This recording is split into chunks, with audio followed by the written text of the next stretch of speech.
ঈদ উৎসবে রাজধানীর সিনেপ্লেক্সগুলো জমে উঠলেও সিনেমা হলগুলোতে দর্শক সংখ্যা আশানুরূপ পাচ্ছেন না হল মালিকরা। এই মুহূর্তে রাজধানীর মতিঝিল থেকে যুক্ত হচ্ছেন সহকর্মী মহিবাল হাসান।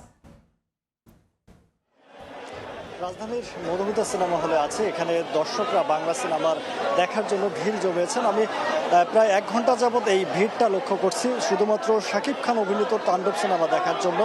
দর্শকরা ইতিমধ্যে তারা লম্বা লাইনে দাঁড়িয়ে থেকে টিকিট সংগ্রহ করছেন। পাশাপাশি কিছুক্ষণ আগে একটি শো শেষ হয়েছে, পরবর্তী শো 6টায় শুরু হবে। লাইনে দাঁড়িয়ে থেকে টিকিট সংগ্রহ করছেন সেটি আমরা দেখতে পাচ্ছি, এবং আরেকটি যে শো শেষ হয়েছে সেই শো দেখা শেষ করে দর্শকরা কিছুক্ষণ আগে বের হওয়া শুরু করেছেন, সেই চিত্রটা কিন্তু আমরা দেখতে পাচ্ছি। আমরা ঈদের কয়েকদিন ঈদের সবচেয়ে বেশি দর্শক হয়তো বা আজকে আমাদের চোখে পড়েছে, সেটি কিন্তু আমরা দেখছি।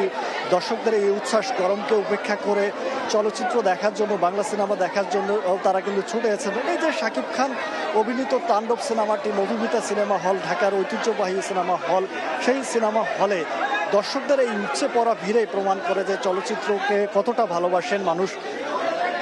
সেই সিনেমা দেখার জন্য তারা এসেছেন, এবং কিছুক্ষণ আগে আমরা প্রায় দর্শকদের প্রায় 40 মিনিটের মতো দাঁড়িয়ে থেকে তারপরে মধুমিতা সিনেমা হলে প্রবেশ করার জন্য গেট খুলে দেওয়া হয়। এরপরে এই লাইনটা দাঁড়িয়ে যায়, এবং এখন পর্যন্ত প্রায় 1 ঘন্টার মতো তারা দাঁড়িয়েছিলেন। এই গরমে ভিজে তারা টিকিট সংগ্রহ করছেন 6টার শো দেখার জন্য।